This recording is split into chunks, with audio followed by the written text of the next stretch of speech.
Hey, what's going on, guys? Kalamazi here, and this afternoon I have the privilege of speaking with senior game designer Berger about Augmentation Evoker heading into patch 10.1.5, which releases in a few days, being July 11th. I've played Augmentation a little bit on PTR, a decent bit more in the past few days, and I've really enjoyed the spec. It reminds me a lot of Demonology Warlock, almost in Wrath Lich King, providing buffs for your group via Ebonmite and Prescience and things. I've really enjoyed it, and I hope you guys do too. With that being said, let's get right on into it. Patch 10.15 drops July 11th, and I will see you there.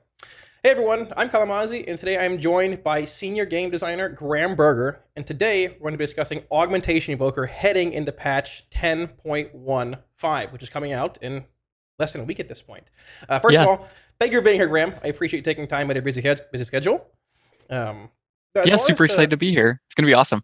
I've played Augmentation Evoker a little bit on PTR, and I'm pumped. Awesome. It's like, it's unique, but yeah, we'll get into a little bit more of that today. I guess as a brief background on yourself, I believe you worked on Evoker initially during Alpha and Beta, correct? And now more recently, Augmentation Evoker. Could you give us a brief rundown of your journey through Blizzard?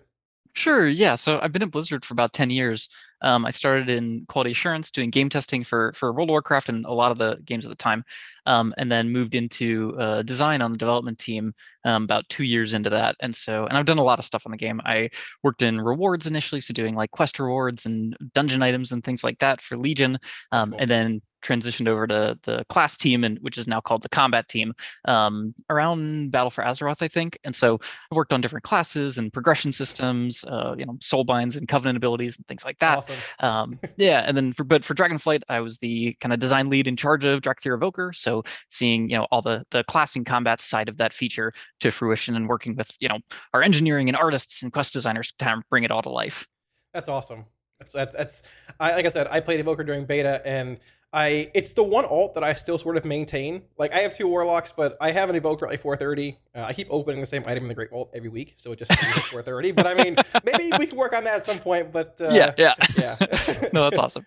Well, for those who don't know who I am, like I said, I am Kalamazi. I am a content creator assigned to Team Liquid. I stream on Twitch, create YouTube content, write guides for WoWhead, and have cast a handful of Race to World First. And yeah, like I said, today's Augmentation Evoker. So if you're down to jump some questions, I am let's ready do to roll as well. All right, cool. So off the bat, I'm actually curious about this for a long time. What was the initial thought process behind designing Augmentation Evoker? Was it meant to be always like a hybrid kind of role? And how has implementing it been in a smaller 0.5 patch, even though this patch is pretty big? Yeah, there's a lot going on. Yeah. So augmentation, I mean, for Evoker in general, like at the start, developing Drakthir and Evoker, like one of the main themes is that they have these 5 different colors of Dragonflight magic, right? And we wanted to make sure we utilized all those. And at launch, black was really only represented in a couple class spells. They're key spells, they're important, but it wasn't as fleshed out as a kind of magic school as red, blue, green, and bronze, because they're part of Devastation and Preservation. And the team, we knew we wanted to do more with it, like the opportunity to explore pure black dragon magic, which we haven't seen a lot of in World of Warcraft. Is like, oh, that's cool. It's we've seen a ton of Shadow Flame. That's not what this is. This is different. What can we do with it? And wanting to explore more bronze dragon magic as well, because like time magic is super cool, and preservation really only scratched the surface. What else can we do? And this idea of a support playstyle, we've seen it in specs and classes throughout the game's history, and little touches here and there, right? Enhancement, shaman, totem twisting. And it's always been something I think various designers and members of the team are interested in, but we've never kind of like gone all in on. So having Evoker and these schools of magic that we were like, oh, this is really applicable to the kinds of mechanics we'd be playing around with, and knowing we wanted to continue the story of the Drakthir, all sort of coalesced really well together. Say, this might be the time for us to try it. And we were talking about that like before Dragonflight launched, of wouldn't it be cool to do a support playstyle for Evoker? But we knew we had a ton of questions to answer for that. How do you balance it in different group sizes? How do you convey all the information that they might need to play well, and those sorts of things? So made the decision pretty early on of like, okay, let's do Devastation Preservation at launch, because we know how to build damage dealers and healers, and they're going to feel new and different, but like that's a known quantity in a lot of ways. And this new weird thing, like, let's start working on it and kind of release it when we know we've answered those questions and we're confident in that, and align the story with that. So yeah, building it for a mid-cycle content patch has been really advantageous in a lot of ways. Got to continue the story. We got to take the time we needed to kind of get it right. and releasing it mid-season, I think, is a big advantage as well. Like, we're not interrupting the race to world first with this new weird thing and kind of Right. throwing everyone off. We have time before 10.2 and the new season starts to like dial in the tuning just so, I think we've got it close, but I'm sure there'll be buffs or nerfs, whatever it is, once it's, in the hands of the greater player base. So yeah, the timing like has a lot of advantages for us on the development side for sure. That's cool. It reminds me a good bit of, not going into Warlock stuff here too much, but like a Demonology Warlock and Wrath Lich King, where people often like you brought a Warlock, which they buffed the group, I believe, with Demonic Knowledge. It gave more just raw power to the group. It was based off their gearing, which is similar to Augmentation in a sense, which is very Mhm. cool. Maybe why it appeals to me a little bit, but that's pretty cool. So was the plan always to have Augmentation Evoker coming out in 10.15, or was that something you shaped the story around based on where development was, or? The exact patch, no, we kind of said, okay, we know we want to do it later, and maybe 10.1, maybe 10.15, maybe 10.2, we'll figure it out. Let's ship the expansion. But kind of as soon as we got through launch and went, okay, we're going to start ramping this part of the project up. Let's figure out how long that's going to take. Where is the story going? Where are we going in those future content updates? And kind of aligned it then. So Mhm. 10.15 specifically, no, but like midway-ish through the expansion, yeah. Okay, that's fair. That's fair. All right. So I guess my next question. I mean, do you think Augmentation Evoker just straight up will have a more difficult learning curve, a steeper learning curve comparatively to other classes that players may pick up from scratch, or are there certain roles that have people may have played for a while that are just this is second nature to them? One of the big goals for augmentation is the opposite. We want it to be super duper approachable, have a really high skill floor where you can show up, and as long as you're kind of casting your core buttons, you're going to contribute pretty significantly to the group.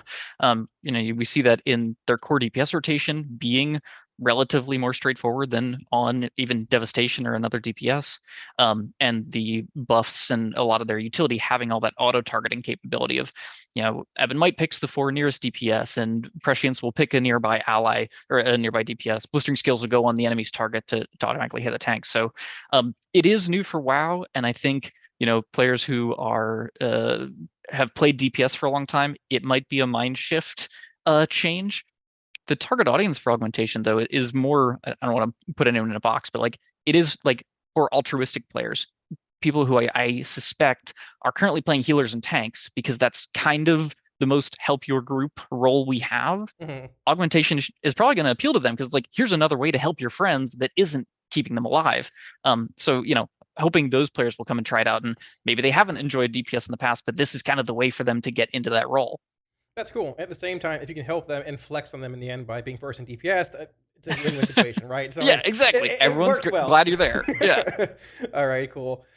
So one of my concerns when I was playing it on PTR was that there seems to be, at least for me, maybe a bit more of a reliance on weak awareness than I initially had thought when it came to tracking Ebon Might and Prescience and certain buffs down to an exact second, which might be more of a higher end kind of thing. Is there a concern amongst the team that might be a bit of an issue, or weak awareness just generally relatively accepted? It it definitely depends kind of on the audience and the type of player we're talking about. This got added later in the PTR cycle, potentially after you had tried it, but on the player portrait and on the personal resource display, the floating health and mana bar Hmm. in the middle of the screen that's on by default, there is an additional bar now that tracks Ebon Might. And so when you cast it, it kind of fills up halfway, and as it's ticking down, that goes down. So for such an important part of your kit, like we wanted that front and center in the UI without the need for add-ons. And obviously, as you like cast Eruption and Upheaval, that bar will fill up, and you want to keep it floating as long as Hmm. you can. I think like for sort of the entry level or the average player, you hopefully don't need a lot of add-ons to be successful with augmentation, because we've presented like that initial information to you front and center, and things like Prescience hit them on cooldown, right? The cooldown's on your action bar Yeah. because it's auto targeting DPS, because Ebon Might prefers your Prescience targets. Like it's doing a lot of your buffs are stacking, which we know is beneficial and what you're going to want anyway. It's doing a lot of that for you. Then when you want to be the more expert player and have add-ons that track additional information, you have the capability to like, I'm going to buff that guy with Prescience, I'm Hmm. going to buff that player with Prescience, to kind of do more of that min-maxing. But yeah, ideally not too many add-ons needed to play it initially.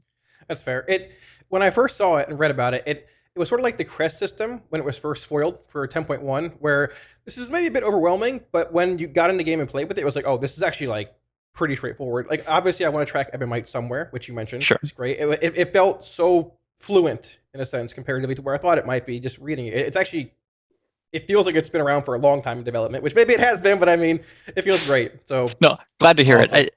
I think it can be hard just reading tooltips on paper to sort of like get in your head how all this is going to interact. And one of the difficulties with augmentation, honestly, has been sort of how much do you describe all the interactions with other buffs, right? Ebb and Might being it's a percentage of your primary and it prefers nearby players. All of these little pieces are really important to making it flow well and play well, but makes the tooltip larger than maybe we'd normally be comfortable with. So it's been a balancing act. That's fair. It makes sense. I think you found a pretty good balance so far. We'll see in a few days. But Yeah. so I guess while we're talking about that, what have some of the challenges been of tuning augmentation in both Mythic Plus and rating alike, and also being a bit similar and different? How do players know if like the spec in general is overperforming, underperforming, or is tuned right properly in a sense? Yeah. A lot of different things. So in terms of how are we going to kind of go about tuning it in those different group sizes, right? From 2v2 arena to 30-person rating. We have a couple tools in place. Obviously for PvP, we have the PvP mult system of, we're making augmentation do more direct damage in PvP kind of relative to their buffs than they do in PvE, just because that's what the game needs. Their buffs being super strong makes burst windows that much more problematic. So taking a careful hand there. Then in Dungeons versus Raids, we have the passive on the spec called Closest Clutchmates, which says Ebb and Might and Breath of Eons are stronger when you're in a smaller group, because in a dungeon you're only buffing 2 DPS and a tank, and like maybe the healer's throwing some damage. And in a raid you're buffing 4 DPS. Right now that number's 40%. Very easy to change it to 35 or 50 or whatever it kind of needs to be to make sure they're successful in that realm. The second part, how does a player know whether they're being successful? It does sort of depend on like what kind of player are you, what information are you looking for, right? If you're in game and doing a Mythic 5 or a Mythic 10, like, did you beat the timer? Cool, your group was successful. That's actually a pretty good metric of like, if you're doing that and everyone in your group is kind of peers in this similar eye level, like you're doing well. Obviously we have damage meter add-ons, and for those, augmentation's damage is going to be shown as is not going to be attributed back to the augmentation evoker. Sorry. No, it's okay. Because when you give the tank blistering scales and they're doing thorns, they're seeing the damage numbers pop out from that. They're getting the threat from that. And talking about kind of the target audience for the specialization, like the emotional kind of excitement and satisfaction of playing a buff spec is to buff your friends and see them do better. And we really want to make sure we're delivering on that in the game. So, I'm looking at damage meter, like I'm playing a buff spec. I expect to see the rogue and the hunters, 100k go to 130 or whatever, because that's like, oh, awesome, I did really good. And I think there'll be some amount of like, community like messaging and education to be like, no, the evoker's bar being this small is like actually a good thing because yours is this big, right? And they're not doing poorly. You're doing really well because of them. So there'll be a learning curve there, but still excited to see how it plays out. That's cool. Briefly mentioning Plus, does that lead to any, I guess, general concerns about there maybe being the possibility of augmentation, like, what's the word I'm looking for here? Not replacing, but like supplementing healers in a way where maybe like in Arena you can trim that 5th healer for 2 augmentations, because they're not a pure healing spec at their core, right? But they have certain things that can heal or provide a lot of shields in certain situations. Is that a concern of the team, or is that sort of been tested internally? It is something we're going to keep a really close eye on, right? It is certainly not a goal that they replace healers in Mythic Plus or in any scenario. Them being able to buff healers, in a raid, I think less of a concern because all your stuff is prioritizing damage dealers. So yes, you could buff the healer and target them with Prescience, but in general, damage is the thing most raids are trying to stack the most of. So like that's, aside from like a major raid damage burst moment, probably not a thing you're going to do regularly. In dungeons, I think that's where we're going to have to be really, really careful with it. One thing we've tried to do with their talents that buff healing is you're buffing the healer, not doing the healing yourself for the most part. There's a talent where your Emerald Blossom makes your allies receive more healing. Okay, Symbiotic well, blue, you still, I think, right? Is that it? yes, yeah, I got it. So there we go. Nice. So you still need a healer to do the healing to take advantage of that. There is a talent that lets you cast Emerald Blossom and spend essence for it. love to be careful with that one. But every essence you spend on Emerald Blossom, you're not doing any damage yourself. And while yes, your direct damage is less than other players, like it's still not insignificant. So no, I think it's something we were cognizant of from the beginning. Have taken this approach of like make sure you're making the healer better, not doing their job for them. But if that ends up being the case, it's something we'd want to adjust. Okay, that makes sense. That's fair. Yeah. I'm down for the 4 DPS comps for trimming a healer as long as they buff me, but I mean, at the same time, yeah. Yeah. That's fair. Okay, we talked briefly about logs a moment ago. So I've read and heard in previous interviews that there are these combat hooks that are coming for Augmentation Evoker next patch. How does the Evoker specifically get credited for that damage in Warcraft logs? And do we know if there's any variance between, like, I guess, logs and details possibly? Or is that just going to be a based on what you're using kind of thing? So, okay, couple things. On the combat logging hooks themselves, right now it's on the advanced combat logs. It's part of what kind of gets dumped into your build folder, where your game is stored. And there's just additional lines of text. So where it says, player A dealt this much damage with their ability. If you have an augmentation buffing you, there'll be additional lines that say this player supported you for this much damage from Ebb and Might, this much damage from Shifting Sands, etc. Our engineering team has done some phenomenal work to kind of get that all going. The really math is over my head, frankly. They're very smart. That's still very cool. So for sites like Warcraft logs, like they can then take those extra lines and present them kind of however they see fit, right? I think what we're seeing on PTR is that right now you look at, say, a Warlock's bar, and a portion of it kind of looks like a pet, but if you mouse over it will say this much was from Ebb and Might, this much was from these various buffs, and then the augmentations bar factors that all in and is larger because of that. That is we're setting that up for external sites like Warcraft logs for the player who really wants to dig in and say, okay, how well am I doing? What exactly, am I benefiting each of my allies with? How can I improve? In game, that extra attribution is not going to be visible. For things like details or recount, it is going to be the Warlock's bar is just that much bigger.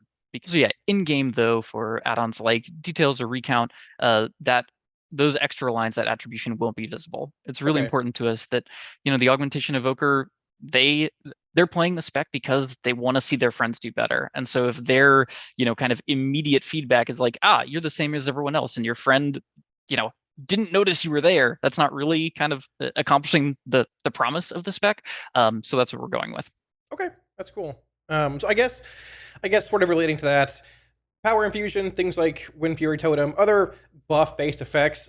I feel like Power Infusion, I mean, to me personally, my own perspective, might be a bit harder to separate in things like Warcraft logs because it's a raw haste buff comparatively to Wind Fury, maybe being a little different. Is there any possibility that maybe those hooks could be later on, I guess, tweaked or tuned for separation of those kind of effects in Warcraft logs or, I guess, details? Is that more of a kind of thing?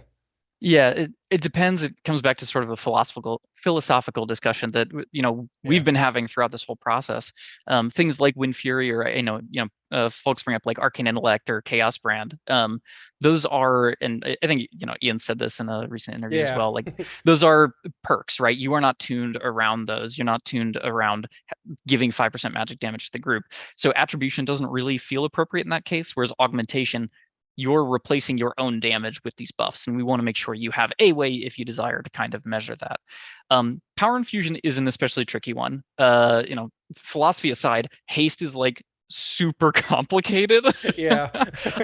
We've talked a lot about, okay, if we wanted to, let's be ready in case that's the way we go, months ago, how would we do it? And it's like, haste it changes so many things. It isn't this like easy 20% haste is 20% damage. You're doing more abilities, you're getting more resources. So the sort of technical answer is it's a massive challenge. We talked about some potential options, but they would be a kind of incredibly large engineering undertaking and aren't guaranteed to be successful. So it's like there probably isn't a path forward for haste buffs. In the short term, at least, and that's one of the big reasons they're not on augmentation. It's both we didn't have a great way to attribute them, and there's a lot of haste in the game already, and so it's like fair. Okay, haste is one of those things that you feel really strongly as a player when you get it. You're like, oh, I noticed this, so it's really potent at that way. But there's a lot of haste buffs. We have PI, we have Bloodlust and Heroism. A lot of classes give themselves haste. And it was like, okay, let's try to think outside the box a little bit more. What else can we do with augmentation that's going to feel more different than just another haste buff? Okay, that's fair. Fair. It's what I expected. Like you said, power infusion is resource generation. It's everything. It's so hard to calculate versus, okay, this buff this ability by X amount of damage, give it to the evoker. So it totally makes sense. I follow. I agree. Go ahead. Great. I wanted to mention on the combat log stuff, just because we were talking about it. Most of that is in, and it's on PTR. We are still working on a few final pieces of it. So right now they're working on making sure that pets attribute correctly. If I give you a bunch of primary stat, your imps and Felguard and stuff are going to do more damage. Kind of taking that all the way down the line is its own bundle of work to do. But we're very committed to, even after launch, getting those pieces out as soon as they're ready. Okay, that's awesome. That's good to know as well. That was a background question that I had. It's perfect. That works. So I guess shifting a bit more towards Prescience. It has a short cooldown, similar to Onslaught and things, but a spell like Fell Rush for Demon Hunters may have multiple charges depending on builds and such. How does a designer know if a ability is better being a charge-based ability like Fell Rush, or more like Prescience being an 18-second duration, down from 20 recently, but a 12-second cooldown?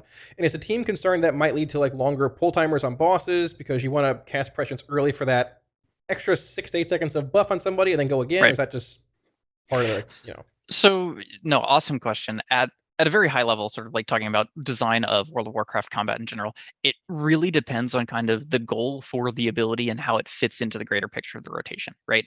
I think we use charges a lot when something can proc to reset and it creates too much friction. Oh, the reset happened and I need to react to it immediately. Okay, charges are a way to solve that if it's this feels really, really bad. Not having charges creates some friction in that, okay, you see it coming off cooldown, and that's something that as you become more skilled at the class, you want to make sure that you're ready to cast as soon as it's ready. And that can be a good thing if it's we're looking to add more of a skill check and mastery to an aspect of the class. Pacing is a big part of it too. If you have 2 charges and it's something that's very high priority, okay, you're going to smash both charges at the beginning of an encounter, and then it kind of goes on cooldown. You're using it once in a while anyway. So a lot of things, it really depends. Fell Rush, Hover, those having charges, those are movement abilities. It's unlikely that you're just going to double hit that at the beginning of a pull. So, okay, yeah, we want to give you the flexibility to move super far if you want to, or just use one at a time. Talking about Prescience specifically, right now, it being on that 12-second cadence and not having charges is very much just kind of an intentional pacing on the rotation. If you opt into that ability, it's something we want you revisiting every 12 seconds and casting, because it reminds you that you are a buff spec, you are a buff playstyle. Before we added Prescience, you'd cast Ebb and Might, and then you were kind of just a DPS for 30 seconds, and that felt a little weird. I was like, okay, I know I'm buffing, but I don't feel it. Prescience has done an awesome job of reminding you of your playstyle and your role really, really often. In terms of giving it charges, at the start of a pull, that solves the problem. Throughout an encounter, we don't have Prescience resets. There aren't a lot of the other kind of considerations that would make us want to add charges to something. So at the moment, I think it's something we're going to keep an eye on and kind of see if it does become a problem. The spell really has no cost. So if you're going into a raid encounter, it's okay, people are eating and drinking. You could start casting it and having it rolling at that point. You don't necessarily need, give me my 12-second cooldown to start it. So I think there are some kind of player solves to that. But if it ends up being a point of friction, it's certainly something we kind of revisit and discuss. But I think for its role in, throughout an encounter, after that very initial moment, and throughout a dungeon as well, having it not have charges makes sense right now. I think it does too. That's actually a really good explanation. I really couldn't tell where it was going, but not your explanation, but Prescience when I first started playing it. But actually, it makes a lot of sense. I can envision a rotation without Prescience being a button that you hit basically on cooldown within reason with charges, and it feels a lot better probably having just a shorter cooldown. So awesome. That's actually a really good insight. I appreciate it. So I guess one thing Bitor touched on as well, a lot of Evokers' value is reliant on teammates doing big damage. Demo Locks, Arcane Mages, Unholy DKs, other classes that may be bursty next patch. Is there a concern from the team or a bit of a worry about Augmentation Evoker being around, I guess, in multiple copies or iterations in a raid setting based on those classes having those unique damage profiles, or that just sort of a may happen, we'll see how it goes kind of thing? Like, A bit of both. Like it was really important to us from the outset to let you have multiple augmentation in a group, even in a dungeon, right? If two of you queue for a heroic dungeon and want to go do that together and both play aug, like you should be able to and be successful. Very, very early on, like initial versions, we didn't let your ability stack. And the feedback internally from our coworkers was like, my friend and I both want to play this spec, and you're telling me we can't play together. Like one of us has to go devastation. That's not cool. So we worked really hard to like let things stack, but also give ourselves the tools to keep it under control if need be. So part of releasing it mid-season is to kind of let things play out in that way, right? How big is the delta between the most skilled players buffing their peers and lesser skilled players buffing their peers? Is that a delta we're comfortable with? A buff class, I think part of the promise of that is you're buffing other players, your performance is reliant on theirs. That's kind of cool yeah. in moderation, right? What is Yes. the how far is it going to be taken? So I think once it goes live and it's in the hands of so many players, yeah, PTR testing is awesome. The amount of data we get from that is relatively small compared to when it's live. So we're going to be keeping a really close eye on it and kind of talking about is this a problem? Is this okay? What would we change if we need to?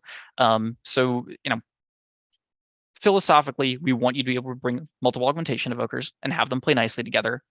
If it causes too much of a gap, that's kind of what we would look to close. I don't have a design for you off the top of my head of how we would do it, but talking about different options, kind of depending on how things go. Right. Okay. One of, I guess, the bigger concerns that I hear, whether it's in stream or just even in guild at times, is that with people were concerned initially about augmentation taking up another DPS slot in raid settings when you have roughly 13 to 14 DPS in a mythic raid, and if augmentation is supplemented in 2 or 3 copies, that may push certain classes or specs out that either bring raid buffs. I mean, Mark the Wild. Okay, intellect, chaos brand, things like that. Some more important than others, chaos brand and things being maybe a little more important than Mark. I guess it's sort of I guess like a team-based question, but like, is that something that's come up internally as well, or like, how is there a solution to that, or just? It's definitely something we talk about. The answer, maybe not satisfying, is the way we're thinking about augmentation and balance is they're still a damage dealer spec, right? They fit in that role, and we're going to treat them similarly to how we treat other damage dealers. If devastation is the best DPS in the game and raids are bringing multiple of those, it's like, yep, that's when you have extra slots, that's what you put in. Okay, that's a problem too. Augmentation, I think, has this microscope on it because it is a buff spec, but in terms of balancing, like we want it to kind of fit into the same philosophies and approach that we take to all of our DPS classes. If they're bringing too much benefit to a raid, we probably have to nerf them. If they're not good enough, even when you're playing with other good players, we probably need to bring them up a bit. So it's going to be something we keep a close eye on. But as it relates to raid comp, it is very much a goal that augmentation isn't a required specialization. It is not a fourth role in the game. It is just a damage dealer. Okay, that makes sense. I'm curious if you have any insight on the recent shifting sands change. Shifting from 2 targets to 1. Was that just a tuning thing that might have been a little too strong with purely a tuning thing, okay. Honestly. A tuning and sort of a playstyle thing. Something we were seeing out of PTR was this, okay, in a raid, I'm going to offset my empower spells to make sure I'm buffing the same 2 people with shifting sands every time, which really isn't the goal for kind of how things flow, and it isn't as good of a flow for just playing the game. Taking it down to buffing 1 ally solved a tuning problem. Shifting sands was very strong and kind of helps address that flow where you can use your empower spells more freely and aren't stuck on that like every 15-second cadence. Okay, that makes sense. What would you say to somebody who wants to pick up Augmentation Evoker for the first time, but is more of a solo kind of player, like a lone wolf? Is that something that you would encourage, or is something that maybe you would say, maybe look at Devastation first? Is that? Interesting question. I think, if you are a player who more enjoys playing solo, I'd say give it a try. We have done a lot to make sure that they are capable of playing solo. You put plus strength scales on yourself, Ebb and Might and Prescience, you can buff yourself with all of those. They play kind of like not play like a tank. They approach the world kind of like a tank does, in that you have a lot of survivability. You can grab a bunch of creatures, Breath of Eons them, and then spam Eruption Upheaval to do a ton of AoE damage. And so in that sense, the way you kind of do outdoor content is more similar to the way a tank does than maybe another DPS. But really, it is kind of built first and foremost to be most enjoyable in a group. Like Okay. augmentation is about buffing your friends and helping your allies. So that doesn't necessarily mean you have to go to a dungeon, but like try it out when you're doing group outdoor world content. When you're going to the time rifts in Fractures in Time, Right. there's going to be a lot of other players there doing those activities. Like you can buff them. They don't have to be in your party. You can still prescience people and cast Heaven Light and it'll pick people. So give it a shot that way and kind of see how it feels and then maybe go into a dungeon. Cool. That works. Well, Yeah. one final question. It's not Yeah. Evoker based, but I mean, Warlock is expanding to every race in patch 10.1.5. I feel like you know where I'm going with this. If you had a Warlock, do you have a Warlock? Or I don't. I don't Okay, have a max level Warlock. I've played it alright. on and off, throughout the various expansions. Well, this is good. What race would you choose if you were to boost a character at this point? Do I have to pick one of the new ones? Anything. I mean, well, it can't be Drakthir, but anything but that. No, But yeah. maybe not yet. But Okay, I'm showing my hand a little bit too much, and it's maybe cliche. I'd pick gnome. I'm a sucker for gnomes. okay. I started off as a gnome. That's great. Like my guild has been horde for many years, and I'm always sad because I can't. Oh, I can be a gnome now, not as an evoker, but if I were to play warlock, so yeah. a gnome or a mecha gnome. They're so goofy. It just makes me so happy. Yeah, I agree, but no mecha gnomes, right? Just a regular gnome. Or I would be a regular gnome. Mecha gnomes have Okay, their that works place, too. but I'd be a Right. regular gnome. Fair. That works. Well, once again, thank you so much for taking the time to talk to me today. I'm pumped. Augmentation Evoker looks awesome. 10.15 July 11th, and I'll see you there. Thanks again. Cool. Thank you so much. This was great. Awesome. Have a good one. You too.